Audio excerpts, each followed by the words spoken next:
सारा ऑफिस खाली हो चुका था, पर सुमित अपनी जगह पर उलझा हुआ सा सोच में बैठा था। वो बहुत देर से माया को फोन करने की सोच रहा था, पर जितनी बार मोबाइल हाथ में उठाता उतनी बार रुक जाता। क्या कहेगा माया से? वही जो कई बार पहले भी कह चुका है। पिछले काफी समय से माया उसकी बात नहीं हुई थी, लेकिन आज तो वह बात करके ही रहेगा। उसने मोबाइल फिर उठाया और नंबर मिला दिया।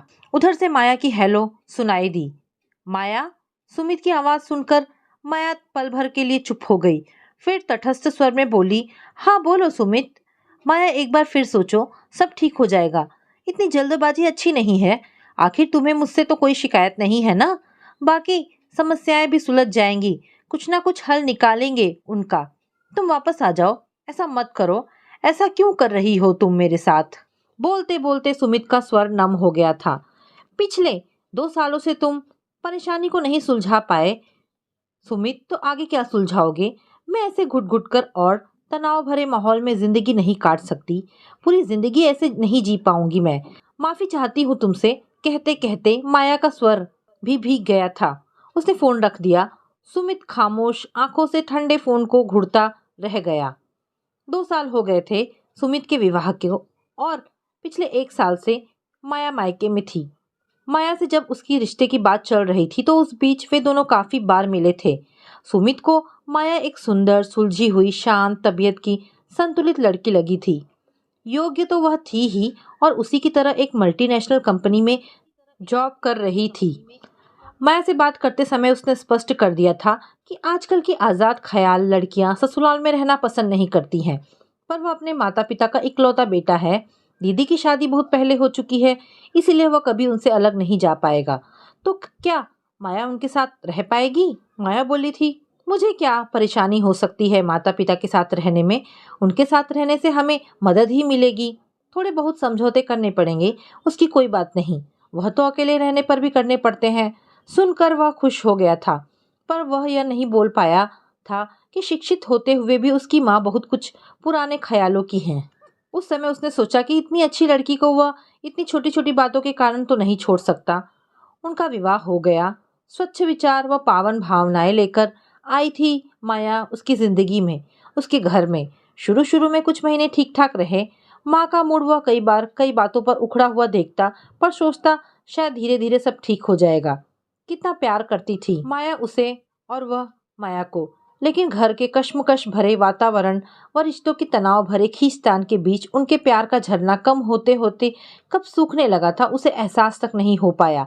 माया बड़ी कंपनी में बड़े पद पर कार्यरत थी, बड़ी जिम्मेदारियां थी उसकी, पर माँ ये सब भूल जाती थी। वे उससे आम घरेलू बहुओं वाली उम्मीद करने लग जाती थी। रसोई में माया अपने समय व क्षमतानुसार पूरे प्रयत्न करती माँ की मदद करने की, पर माँ को तो पड़ोसी की बहू दिखती कि कैसे वह सुबह की चाय से लेकर रात का खाना भी हाथ में उपलब्ध कराती है। घर में होने वाले व्रत, उपवास, तीज त्योहार में हिस्सा लेती है। नवरात्रि में पूरे 9 दिन के व्रत रखती है। घर में होने वाले कीर्तनों में ढोलक की थाप पर कीर्तन गाती है। तीज पर नाचती है। सुबह उठती है, साड़ी में सजती है। रसोई में भी तरह तरह के पकवान बनाने आते हैं। उन्हें माया की योग्यता को देखते हुए उसका मीठा स्वभाव या संतुलित व्यवहार नहीं दिखता। समय की कमी और थकान के बावजूद उनको खुश करने की उसकी कोशिश नहीं दिखती। वह कई बार माँ को समझाता, माँ आप छोटी छोटी बातों पर ध्यान देना छोड़ दो। रसोई का काम इतना बड़ा नहीं है, खाना बनाने के लिए किसी को रख लेते हैं। आपके बस का भी नहीं है, आप काम करना। माया भी ऑफिस से आकर थक जाती है। पैसा किस लिए कमाते हैं हम? सुख सुविधाओं के लिए ही ना। किसी फुल टाइम मेड का इंतजाम कर लेते हैं। तो माँ बात को कहीं और ही घुमा देती। हाँ हाँ, अब दिखा रहा है तुम्हें कि माँ के बस का नहीं है। जब बीवी आ गई, कमाता तो पहले भी था, तब कभी नहीं दिखी माँ की परेशानी। अब जब बीवी को करना पड़ता है तो काम दिखता है। और माँ के आंसू निकल पड़ते। तभी कहते हैं कि शादी के बाद बेटे बदल जाते हैं। सुना ही था, अब देख भी लिया। माँ का भी सुनना देख उसे समझ नहीं आता कि वह माँ को चुप कराए या अंदर जाकर माँ की बातें सुन रही माया को सांत्वना दे। छुट्टी के दिन माया का थोड़ा सा देर से उठना भी माँ को अखड़ जाता। उसकी थोड़ी आधुनिक ड्रेस तो वे देख भी नहीं पाती थी। रोज रोज के तानों से बचने के लिए माया ने वेस्टर्न ड्रेसेस को पहनना ही छोड़ दिया था। जब मायके जाती तभी अपने शौक पूरे कर लेती। माँ को बहू की खुशी से ज़्यादा अपने पास पड़ोस की खुशी अधिक प्यारी थी। माँ को शिकायत रहती, आसपास की सब बहुएं व्रत उपवास करती हैं, एक हमारी है करवा चौथ तक का व्रत नहीं रखती। एक दिन पति की लंबी उम्र के लिए भूखी नहीं रह सकती क्या? एक दिन भूखे रहकर कौन से पति की उम्र लंबी होती है माँ? पति से रोक झगड़ा करो, पति पत्नी में गाली गलौज हो और करवा चौथ वाले दिन पति के हाथ से पानी पीकर व्रत खुलवाओ और पति के पैर छुओ। मुझे नहीं पसंद ये सब। आप इसके लिए जोर जबरदस्ती क्यों करना चाहती हैं? माया के साथ ये सब ढकोसले हैं। करवा चौथ का व्रत आस्था से कम शौक से ज़्यादा जुड़ा है। हाँ हाँ, मैं जो इतने सालों से तेरे पापा के लिए व्रत रखी रही हूँ, तो मैं भी ढकोसला कर रही हूँ। माँ का मूड उखड़ जाता। आप रखती हैं तो ठीक है, यह आपकी आस्था, आपकी सोच है, पर आप इसके लिए अपनी आस्था, अपनी सोच दूसरे पर तो नहीं थोप सकती हैं ना। माँ के निराधार तर्कों व विचारों पर जब तब भन्ना जाता था। माया का पक्ष लेते लेते उसके अपने माता पिता से संबंध खराब हो रहे थे। उसे आश्चर्य होता अपने पापा की चुप्पी पर कि कैसे वे माँ की हर बात पर चुप्पी साध लेते हैं। वह समझ ही नहीं पाता कि उसमें उनकी हाँ है या ना। छुट्टी के दिन यदि उनका कहीं घूमने या पिक्चर देखने का प्रोग्राम बनता तो माँ ताना देना कभी ना भूलती। रोज तो जॉब के बहाने घर से गायब रहती है मेम साहब, छुट्टी वाले दिन पिक्चर और सैर सपाटे से फुर्सत नहीं। माया का मूड उखड़ जाता, वह जाने के लिए मना कर देती। सुमित उसे किसी तरह मान मनुहार कर ले जाता, पर बाहर जाकर भी दोनों का मूड उखड़ा ही रहता। वह माँ से कहता, माँ तुम दूसरों से माया की तुलना करना छोड़ दो। माया की कार्य कुशलता, क्रियाकलापों को, उसके व्यवहार व स्वभाव को उसकी योग्यता के अनुसार तोला करो, तब तुम्हें कोई शिकायत नहीं रहेगी। तुम मुझे ये सब कार्य करने के लिए कहोगी या मुझसे ये सब उम्मीद करोगी तो मुझे भी कहाँ समय है ये सब करने का जो तुम माया से उम्मीद करती हो। वैसे ही वह भी तो मेरी तरह ही व्यस्त है, तो वह ये सब कैसे कर सकती है? तुम उसका स्वभाव क्यों नहीं देखती? इतना कुछ कह देती हो उसे, पर वह कभी पलटकर जवाब नहीं देती। छोटी छोटी बातों पर ध्यान देना छोड़ दो माँ, खुश रहो, मस्त रहो, जिंदगी को खुशी से जीना सीखो। सबके जीवन की प्राथमिकता अलग होती है। तुम जिन बहुओं की बात करती हो उनके जीवन की प्राथमिकता वही है, पर माया जैसी लड़कियों के जीवन की प्राथमिकताएं कुछ अलग होती हैं। उस पर अपने विचार, अपनी इच्छाएं मत थोपो। वे स्वभाव से तो अच्छी हैं, कुछ बुरा नहीं कहती, कुछ बुरा नहीं करती कभी। माँ उसका उपदेश सुनकर और भी उखड़ जाती। बहुत बड़ी बड़ी बातें करने लगा है, बहुत उपदेश देना सीख गया है। मैं क्या जानती नहीं किसकी सह पर कह रहा है ये सब कुछ? जब तक शादी नहीं हुई थी तब तक तो जो मैं कहती थी सब ठीक लगता था। माँ का प्रलाप शुरू होता तो माया के आंसुओं पर जाकर ही खत्म होता। इन्हीं सब बातों से घर का वातावरण धीरे धीरे बोझिल व दमघोटू होता जा रहा था। तनावपूर्ण रिश्तों से हो रही कश्मकश भरी दिनचर्या उनके खुद के रिश्तों का रस भी सोखने लगी थी। दोनों के बीच प्यार की बातें कम, दूसरे विषयों पर चर्चा ज्यादा होने लगी थी। अक्सर चुप रहने वाली माया अब उससे कभी कभी प्रतिवाद करने लगी थी, तर्क करने लगी थी, और एक दिन उसको सहन शक्ति जवाब दे गई। ये रोज रोज की चकचक मुझसे बर्दाश्त नहीं होती सुमित। ऑफिस से थक कर आओ और घर में आकर ये सब सुनो। रसोई में माँ की मदद के लिए जाना चाहती हूँ तो उनके रुख से भी डर लगता है। मैं भी कब तक चुप रहूं? एक ही काम तो नहीं है मेरा। एक छुट्टी के दिन भी ना शरीर को आराम, ना दिल दिमाग को। या तो तुम माँ को समझाओ या फिर अलग रहने की व्यवस्था करो। समझाता तो हूँ माँ को माया, पर क्या करूँ, वे माँ है, बुरी तो नहीं हो सकती हमारे लिए, बस थोड़ा पुराने विचारों की है। तुम उनकी बातों पर ध्यान मत दिया करो। कितने दिन ध्यान ना दो सुमित। आखिर बातें जब कानों में पड़ती है तो दिल में भी उतरती ही है, दिमाग में बसती भी है। कितनी बार नज़रअंदाज करूँ, थका मांदा दिमाग भन्ना जाता है मेरा। ऐसे घुटन भरे वातावरण में कितने दिन रह पाऊंगी? माना कि माँ है, दिल की बुरी नहीं होंगी, हमें प्यार भी करती होंगी, पर वाणी भी कोई चीज होती है सुमित। रोज रोज ताने नहीं सुने जाते। जबान पर अंकुश रखना भी तो जरूरी है। यह उनका स्वभाव है। इंसान अपनी आदतें बदल सकता है पर अपना स्वभाव नहीं बदल सकता। उनके साथ मेरा निर्वाह नहीं हो पाएगा, मैं नहीं रह पाऊंगी उनके साथ। माया फैसला सा करते हुए बोली, यह तुम क्या कह रही हो माया? मैंने तुम्हें पहले ही इस बारे में स्पष्ट बता दिया था कि मैं इकलौता बेटा हूँ, मैं माँ बाप से अलग नहीं जा पाऊंगा। तब तुमने यह नहीं बताया था कि उनका बोलना इतना बुरा है। दूसरी बातों के साथ, आदतों के साथ, दिनचर्या के साथ सामंजस्य बिठाया जा सकता है, पर बुरा बोलने वालों के साथ सामंजस्य बिठाना बहुत मुश्किल है सुमित। प्यार के दो मीठे बोल, प्रशंसा के दो शब्द नहीं है उनके पास। हर समय कोई बुरा ही कैसे सुनता रहे। तुम ही बताओ, ऐसा क्या बुरा करती हूँ मैं उनके साथ? कहते कहते माया का स्वर भर्रा गया। सुमित मानसिक उलझन का शिकार होता जा रहा था। माँ किसी भी तरह से अपने स्वभाव से बाज नहीं आती थी और माया जब तक उस पर अपनी भड़ास निकाल देती। उसे समझ नहीं आता क्या करे क्या ना करे। समस्या का कोई समाधान उसे ना दिखता। अलग घर भी लेता है तो क्या कहेंगे नाते रिश्तेदार, समाज कहेगा। सुमित उन्हीं बेटों में से एक निकला जो शादी के बाद पत्नी की बातों में आकर माँ बाप को छोड़कर अलग हो गया। पर वे यहाँ आकर उसकी रात दिन की उलझन को नहीं समझ सकते कि उसकी माँ उसके जीवन का सबसे प्यारा व अहम रिश्ता, उसके जीवन उसके दिल का एक अभिन्न अंग, कैसे अपने स्वभाव अपनी कर्कश वाणी से उसके जीवन को छिन्न भिन्न करने पर तुली है। बीवी बुरी हो तो इंसान तलाक दे दे, पर माँ का क्या करे? सोच सोच कर वह भन्ना जाता। अपने जीवन की उलझनों ने उसे समझा दिया था कि रिश्तों को बनाने के लिए सिर्फ एक की कोशिश काफ़ी नहीं होती, जब तक सभी कोशिश ना करें। धीरे धीरे उसके और माया के बीच में भी झगड़े होने लगे। वह अपनी खींच और उलझन कभी कभी माया पर भी उतार देता और ऐसे ही एक दिन के झगड़े और मनमुटाव के बाद माया घर छोड़कर मायके चली गई। वह जब ऑफिस से घर आया और उसे माया के जाने का पता चला तो उसने माया को फ़ोन किया। तब माया ने साफ ऐलान कर दिया कि अगर उसे उसके साथ ज़िंदगी बितानी है तो अलग रहने की व्यवस्था करे। वह उसके माँ बाप के साथ नहीं रह पाएगी। उसने कई बार कई तरह से मनाने की कोशिश की, माया को कई तरह से समझाया, पर माया टस से मस नहीं हुई। वह बस अलग रहने की शर्त पर आने को तैयार थी। तब से 1 साल होने को आया था और अब तो माया कहने लगी थी कि उसके लिए अगर ये सब इतना मुश्किल है तो वह चाहे तो वे दोनों अब अपना रास्ता बदल सकते हैं। सुनकर वह सन्न रह गया था। इतना बड़ा निर्णय कैसे कर सकती है माया, इतनी छोटी छोटी बातों पर? गुस्से के मारे कुछ समय तक उसने माया को फ़ोन ही नहीं किया। आज उसने बहुत दिनों बाद जब उसका दिमाग कुछ शांत हुआ तो नए सिरे से समझाने के लिए फ़ोन किया था, पर माया का जवाब जैसे का तैसा था। छोटी छोटी बातों ने उसके जीवन में इतनी बड़ी उलझन पैदा कर दी थी कि उसे समस्या का कोई समाधान नहीं सूझ रहा था। कैसे अपना वैवाहिक जीवन बचाए वह? खिन्न मन से वह उठा, ऑफिस से बाहर निकला, पर घर जाने का मन नहीं किया। कुछ सोचकर अपने दोस्त अजीत के घर चला गया। अजीत उसकी उलझनों को अच्छी तरह से समझता था। मतलब कि माया अलग रहने के सिवाय किसी भी सूरत में वापस आने को तैयार नहीं है। चाय का कप टेबल पर रखता हुआ अजीत बोला, आएगी भी कैसे अजीत? माँ का रवैया वही है, वे कुछ भी समझाने को तैयार नहीं है। समस्याएं वही है, कुछ भी तो नहीं बदला। फिर से सब कुछ वही होगा।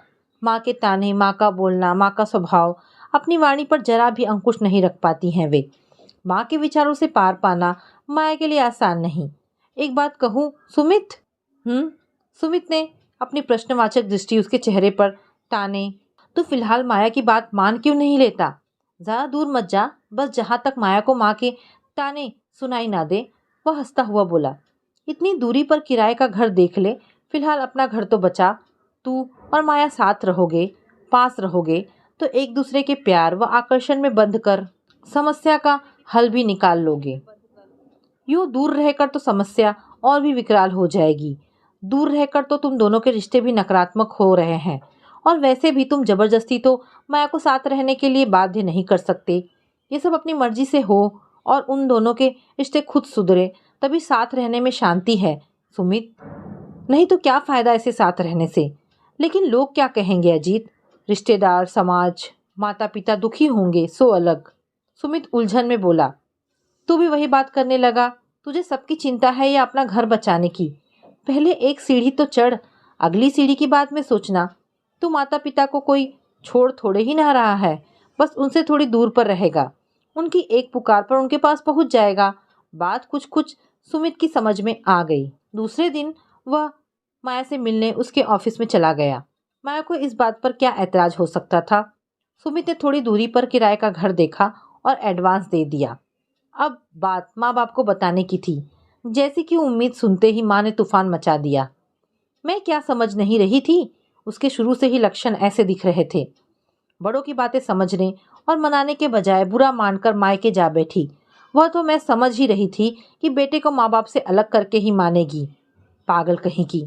और तू भी कुपूत निकला जो बीवी की बातों में आकर माँ बाप को छोड़ने पर राजी हो गया। तुझे शर्म नहीं आई ये सब कहने में? इसलिए औलाद को बड़ा करते हैं माँ बाप। माँ के मुंह में जो आ रहा था वह बोल रही थी। सुमित के दिल में भी बहुत कुछ आ रहा था, पर इस समय माँ के साथ तर्क करना व्यर्थ था और वह चाहता भी नहीं था। वह जानता था कि उसके माता पिता का दिल उसके इस फैसले से बहुत दुखी हुआ होगा, पर इसके पीछे उन्हें अपनी खामियां नजर नहीं आई होगी। पापा ने इस बार भी कुछ ना बोलकर भी अपने हाव भाव से अपनी पूरी नाराजगी जाहिर कर दी। किसी तरह मन मजबूत कर वह अपने इरादे पर कायम रहा और माया को लेकर अलग गृहस्थी बसा ली। घर से वह कोई सामान लेकर नहीं गया, थोड़ा बहुत सामान बाजार से खरीदा, कुछ फर्नीचर मकान मालिक का था। कुल मिलाकर उनकी गृहस्थी सुचारू रूप से चलने लगी। उसकी रोज की दिनचर्या थी। वह ऑफिस से आकर पहले रोज माँ पापा के पास जाता, वहाँ चाय पीता, फिर अपने घर चला जाता। शुरू शुरू में माया कुछ नाराजगी कुछ डर के कारण नहीं गई, फिर धीरे धीरे उसने भी जाना शुरू कर दिया। सुमित के साथ छुट्टी के दिन या रविवार को वह भी सास ससुर के पास चली जाती। ससुर जी का मूड तो कुछ कुछ दिखाने के लिए सही हो गया, पर सास का मूड उसे देखकर उखड़ा ही रहता। अभी उन्हें घर से अलग हुए 2 महीने भी नहीं हुए थे कि दिन वे सुबह ऑफिस जाने के लिए तैयार हो ही रहे थे कि सुमित का मोबाइल बज उठा। पापा का फोन था। वे घबराए स्वर में बोल रहे थे। पापा बोल रहे थे कि माँ का एक्सीडेंट हो गया है, जल्दी से घर आ जाओ।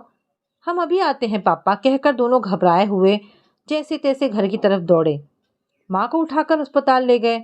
उनका एक्सरे हुआ तो पता चला पैर मुड़ने से, पैर के बल गिरने से पैर में फ्रैक्चर हो गया है। प्लास्टर चढ़ गया। 45 दिन का प्लास्टर था। डॉक्टर ने शुरू में तो पूर्ण आराम की सलाह दी, यहाँ तक कि बाथरूम तक भी व्हीलचेयर से ही ले जाना। सब कुछ कराकर जब माँ को लेकर सुमित और माया घर पहुंचे तो काफ़ी देर हो गई थी। माया ने ही सबके लिए थकने के बावजूद जैसे तैसे खाना बनाया। उस रात दोनों वहीं रुक गए। रात को दोनों सोच में पड़ गए। अब पापा के बस का नहीं था माँ की देखभाल करना। मैं तो एकदम से छुट्टी भी नहीं ले सकता। कल से रिव्यू है। मुंबई से बॉस के लोग आ रहे हैं। अगले कुछ दिन मैं बहुत बिजी रहूंगा। इतने दिन से तैयारी कर रहा था। सुमित लाचारी और उलझन में बोला। ऐसा करते हैं सुमित। सुमित को सोच व उलझन में पड़े देखकर माया बोली, मेरी काफ़ी छुट्टियां बाकी हैं। कल से मैं फ़िलहाल 20 दिन की छुट्टी ले लेती हूँ। तब तक तुम्हारे रिव्यू ख़त्म हो जाएंगे। तब तुम छुट्टी लेने की कोशिश करना। उसके बाद दीदी को पूछ लो, यदि हफ्ते भर के लिए वे आ सकती हैं तो फिर मैं दोबारा कोशिश करूँगी छुट्टी लेने की। सुमित ने चौंक कर माया की तरफ देखा। उसके चेहरे पर माँ की परेशानी से उपजे चिंता के भाव थे। वह मुग्ध भाव से माया को देखता रह गया कि पता नहीं माँ माया को क्यों नहीं समझ पाती। माँ माया की पीढ़ी की बहुओं को भी अपने ज़माने की सासों के चश्मे से देखती हैं और उनकी तुलना अपने ज़माने की बहुओं से करती हैं। लेकिन तब से अब तक ज़माने में, समाज में, शिक्षा में, लड़कियों के पालन पोषण में बहुत परिवर्तन आ चुका है। इस बात पर बिल्कुल विचार करना नहीं चाहती। इस घोर परेशानी व उलझन के समय में माया के सहयोग से उसका दिल भर आया था। माँ ने क्या कुछ नहीं कहा माया को, पर प्रत्यक्ष में बोला, ठीक है, पर तुम्हें छुट्टी लेने में परेशानी तो नहीं होगी? मिल जाएगी। जरूरत पर नहीं मिलेगी तो किस काम की ये छुट्टियाँ? रात में वह निश्चिंत होकर सो पाया। माया ने छुट्टियाँ लेकर पूर्ण तन मन से सास की देखभाल की। चूंकि यह शुरू का समय था, इसलिए ज़्यादा कष्टपूर्ण व नाजुक था। देखभाल की ज़्यादा ज़रूरत थी। माया की निश्चल देखभाल से माँ का मन बार बार पिघलने को होता। हालांकि वे उन विचारों की अधिक थी जिनमें वे बहू का प्यार कम, उसका फर्ज ज़्यादा समझती थी। 20 दिन बाद ऑफिस चली गई और सुमित ने छुट्टी ले ली। सुमित की छुट्टियां खत्म हुई तो एक हफ्ते के लिए दीदी माँ की देखभाल के लिए आ गई। दीदी गई तो माया ने कुछ दिन की छुट्टियां दोबारा ले ली। माँ अब काफ़ी ठीक हो गई थी। सहारे से बाथरूम जाने लगी थी। माया पूरी देखभाल कर रही थी। धीरे धीरे माँ पूरी तरह ठीक हो गई। सुमित कृतज्ञ हो रहा था माया के प्रति। उसने इस परेशानी के समय माँ के प्रति सभी पूर्वाग्रह भुलाकर मन से उनकी देखभाल व सेवा की थी और वह देख रहा था कहीं ना कहीं माँ के मन को भी माया की सेवा बांध गई थी। माया की ज़रूरतों पर कभी ध्यान न देने वाली माँ उससे अब जब तक पूछ लेती कि उसने खाना खा लिया है या नहीं, चाय पी लिया, फिर थोड़ी देर आराम कर ले, माया थक गई होगी। सुमित को खुशी होती यह देखकर। कल से माया की छुट्टियां भी खत्म हो रही थी। कल से उसे ऑफिस जाना था। माँ अब पूरी तरह से ठीक थी। रात का खाना खिलाकर खाना खाने के बाद वे अपने घर जाने के लिए तैयार हो गए। माया कमरे में जाकर सास से मिलकर बाहर आ गई। सुमित भी माँ से मिलने कमरे में चला गया। अच्छा माँ, चलते हैं, अब आप बिल्कुल ठीक हैं, अपना ध्यान रखना, हम आते जाते रहेंगे। माया की भी काफ़ी छुट्टियां हो गई हैं, कल से वो अभी ऑफिस जाएगी। हाँ बेटा, बहुत सेवा की माया ने मेरी। माँ का स्वर कुछ कुछ पश्चाताप से भरा था। माया को समझने में शायद भूल कर दी मैंने। कोई बात नहीं माँ, वह संतुष्ट होता हुआ बोला। आप समझ गई, हमारे लिए यही काफ़ी है, और माता पिता की सेवा व देखभाल करना तो हमारा फर्ज है। आपको जब भी ज़रूरत होगी हम आपके पास होंगे माँ, वह भीगे स्वर में बोला। माँ की आंखों में भी नमी तैर गई। सुमित, तू और माया अब वापस आ जाओ बेटा, क्यों अलग जा रहे हो रहने? जहाँ दो बर्तन होंगे तो थोड़े बहुत तो बजेंगे ही, पर इसका मतलब यह तो नहीं कि मैं तुम लोगों को प्यार नहीं करती। बड़ों की बातों का इतना भी क्या बुरा मानना। माँ का स्वर कातर हो गया था। ओह माँ, वह माँ को गले लगाता हुआ बोला। आप इतनी भावुक क्यों हो रही हैं? आपके ही तो बच्चे हैं हम, दूर थोड़े ही ना गए हैं, आपसे जरा सी दूरी पर ही तो हैं। वह धीरे धीरे माँ की पीठ से हिलाने लगा। माँ, एक घर में एक छत के नीचे रह रहे थे, पास थे आपके, पर आपके दिल से दूर थे। जब थोड़ा दूर है तो दिल के पास है। पास रहकर दूर रहने से दूर रहकर पास रहना ज़्यादा अच्छा है माँ। मुझे उम्मीद है आप मेरी बात समझ रही होंगी। वह माँ से अलग होता हुआ बोला। साथ रहकर थोड़े दिन बाद फिर वही सब शुरू हो, वही दम घोंटू वातावरण, वही रिश्तों की खींचतान। बहुत मुश्किल होती है माँ मुझे। माया के लिए भी ये सब मुश्किल है, नौकरी के साथ झेलना। मैं अब माया के ऊपर अपनी कोई सोच लादना नहीं चाहता, अपने और माया के रिश्ते को थोड़ा और समय देना चाहता हूँ। आप भी हो जाने दो इस रिश्ते को परिपक्व, बदल जाने दो अपने खुद के विचारों को। आप जैसे आपको माया पर विश्वास हो गया, वैसे ही माया का विश्वास भी हो जाने दो आप पर। जब तक माया मुझे स्वयं घर लौटने के लिए नहीं कहेगी, तब तक मैं यह कदम नहीं उठाऊंगा, और तब तक आप भी इंतज़ार करो। मैं जानता हूँ माया को, जिस दिन उसे अपने और आपके रिश्ते पर विश्वास हो जाएगा, वह खुद ही वापस आ जाएगी। मेरे लिए तो दोनों रिश्ते प्रिय हैं माँ। मैं तो चाहूँगा ही कि आप और माया के बीच प्यार और प्यार भरा रिश्ता विकसित हो। जैसे माया ने आपका दिल जीता, आपका उस पर विश्वास लौटा, वैसे ही माया का विश्वास भी लौट आएगा आप पर। मुझे पूरा भरोसा है, तभी साथ रहने का मजा है माँ। कहकर वह उठ खड़ा हुआ। सुमित पीछे मुड़ा तो पापा खड़े थे। आज पहली बार उसे पापा के चेहरे पर अपनी कही बात पर सहमति के भाव नजर आए। उन्होंने बेहद अपनेपन और बेहद भरोसे से उसका कंधा थपथपा दिया। बाहर आया तो माया उसका इंतजार कर रही थी। वह जानता था माँ अभी अभी मुश्किल दौर से निकली हैं, इसलिए इतनी बदली हुई हैं। वर्षों की आदतें और विचार 4 दिन में नहीं बदलते। जब फिर से साथ रहना शुरू करेंगे तो फिर से उन्हें अपनी वाणी और विचारों पर अंकुश रखना मुश्किल होगा। अभी और समय देना होगा उन्हें माया को समझने का, और उन फालतू बातों से अधिक अपने बच्चों की ज़रूरत अपनी ज़िंदगी में महसूस करने का। तब तक माया भी कुछ माँ के नज़दीक आ जाएगी, तो फिर शायद उसे उनकी बात इतनी बुरी ना लगे जितनी अभी लगती है। जैसे माता पिता की देखभाल और सेवा करना उसका फर्ज है, वैसे ही माया भी उससे ही बंधी हुई इस घर में आई है, उसकी ज़िंदगी में आई है। उसे एक सुंदर, स्वच्छ, अच्छी संतुलित ज़िंदगी देना भी उसका कर्तव्य है।